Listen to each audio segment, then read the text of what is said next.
They are here for a structure in the home, no jumping, no barking, but it's important for me to let them get to know other dogs and be around other dogs and let them connect back to their animal ways. See that? It's very important. Molly, that a girl.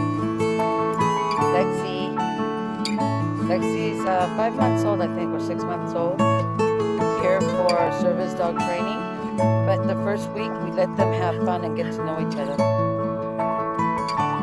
This is Buddy. Good boy, Buddy. See how they're acting? They like to growl at him. He's a puppy. He was rescued also, so he's also here for the weekend.